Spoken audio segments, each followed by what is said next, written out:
నమస్కారం కలెక్టర్ బాబు. తమరు నమస్కారం రావడం ఏంటి? ఇక్కడ పెళ్లి మండపం ఎక్కడ? అదిగో ఆ పక్కనే ఉంది. మేము కూడా అక్కడికే వెళుతున్నాం. పదండి వెళదాం.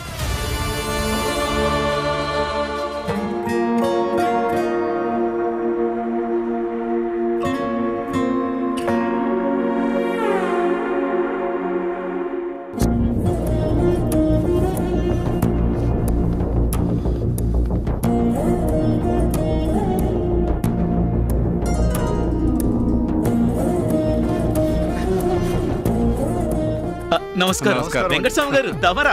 రండి రండి, పదండి పదండి. కలెక్టర్ బాబు తమరా? రండి రండి. నేను శివ కోసం వచ్చాను. శివ ఎక్కడా? శివ ఇప్పుడే బయటికి వెళ్ళాడు బాబు.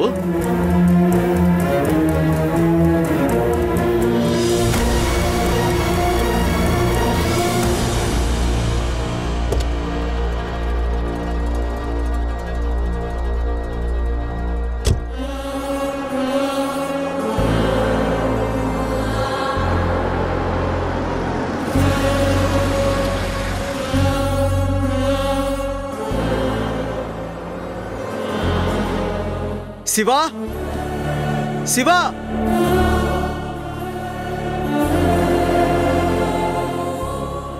శివా, శివా. ఏంటండి, ఏంటి అంత సంతోషంగా ఉన్నారు? మాధవి, నీ స్థానంలో ఉన్నందుకు రాణి గారు మన కోసం ఎంతో చేశారు, చేస్తున్నారు కూడా. ఆఫీసర్ గారు ఇప్పుడే కాల్ చేశారు. స్కూల్ బిల్డింగ్ కట్టడానికి పర్మిషన్ కూడా మనకు రాణి గారి వల్లే వచ్చింది. ఈ లోకంలో రాణి లాంటి వాళ్ళు నూటికో కోటికో తప్ప ఎక్కడా ఉండరు. తను ఏం చేసినా నిస్వార్థంగానే చేసింది. బాధ్యతను తీసుకున్నందుకు మన కుటుంబం కోసం ఎంతగానో కష్టపడుతుంది. అవును మాధవి, అందరూ అయిన వాళ్లే కదా అని నేను కూడా ఆ బాబురావుని, నందినిని గుడ్డిగా నమ్మేశాను. కానీ వాళ్ళెంతటి దుర్మార్గులో కూడా రాణిగారి వల్లే బయటపడింది. ఇంత తిండి పెడితే కుక్కకు కూడా విశ్వాసం ఉంటుంది.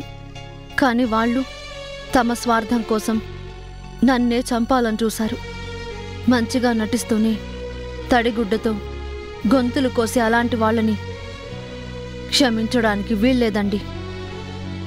తగిన బుద్ధి చెప్పాల్సిందే. మాధవి, తప్పు ఎక్కడ జరిగిందో తెలుసుకున్నాక సరిదిద్దడానికి ఎంతో టైం పట్టదు. ఏవండి, వాళ్ళ ఆట కట్టించడానికి రాణి ఓ మంచి ప్లాన్ చెప్పింది. అలా చేస్తే వాళ్ళ ఎత్తులని మనం చిత్తు చేసినట్టే. మాధవి, నువ్వు తిరిగొచ్చావు. ఇప్పుడు మనం బాగున్నాం. కానీ రాణిగారి తన భర్త ఎక్కడున్నారో తెలియక లోపలే కుమిలిపోతున్నారు. అయినా సరే అంత బాధని ఓర్చుకొని తన బాధ్యతని మాత్రం గొప్పగా నిర్వర్తిస్తున్నారు. అందుకే మనిద్దరిని కలిపిన ఉత్తమురాలు ఆ రాణికి మనం ఏదో ఒకటి చెయ్యాలండి. తప్పకుండా చేద్దాం మాధవి. ఆ రాధాకృష్ణ ఎవరో తెలిస్తే చాలు, రాణిగారిని వెంటనే తన భర్త దగ్గరికి చేరుద్దాం.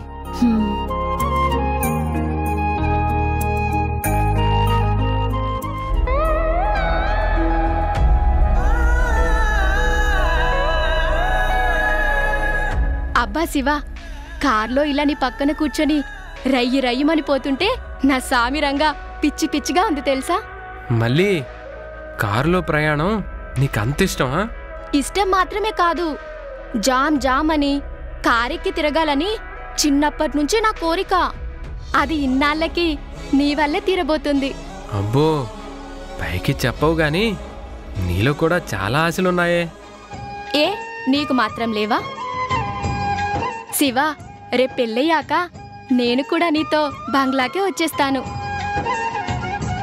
అవుట్ హౌస్లో ఎంచక్క మనిద్దరం సంతోషంగా ఉండొచ్చు. అమ్మగారిని అడిగి కార్ తీసుకొని అప్పుడప్పుడు మనిద్దరం ఇలా జోరుగా హుషారుగా షికార్లు కొట్టొచ్చు. ఇంకా ఇంకేముంటాయి? పెళ్ళయ్యాక అందరాడాల్లాగే నాకు ప్రతి పండక్కి ఓ మంచి చీర కొని పెట్టాలి. కుదిరితే కొంచెం బంగారం కూడా.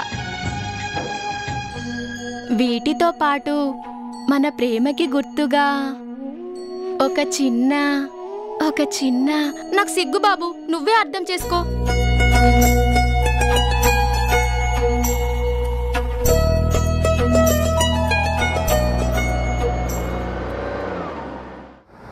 శివ, కార్ శివ.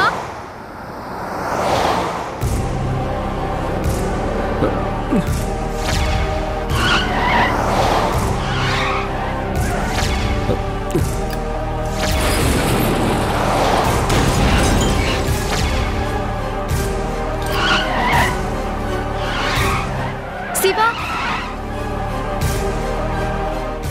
ఏమైంది శివ?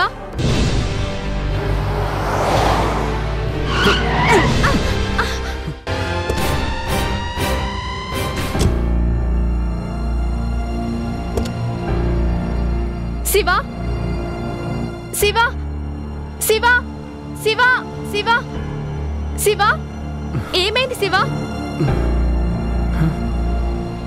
శివ, ఏమైంది నీకు?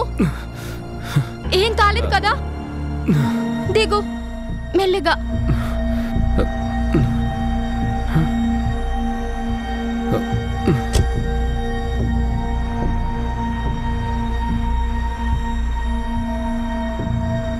బా, ఏమైంది?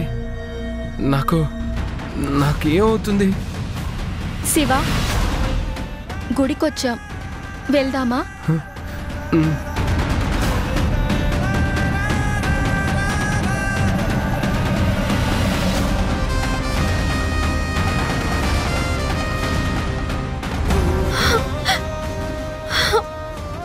రాధా, నా రాధాకి మరొకరితో పెళ్లి జరగడమా? ఆ మాట వినగానే నా గుండెనెవరో పిండేసినట్టు అయింది. రాధ నావాడు.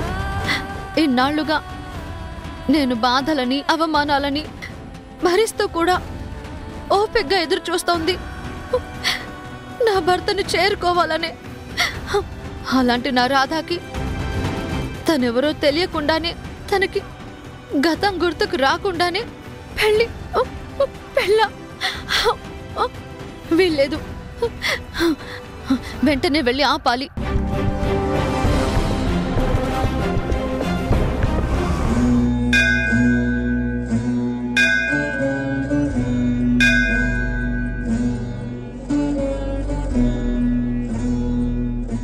అయ్యో శివ, ఏం కాలేదు కదా నీకు?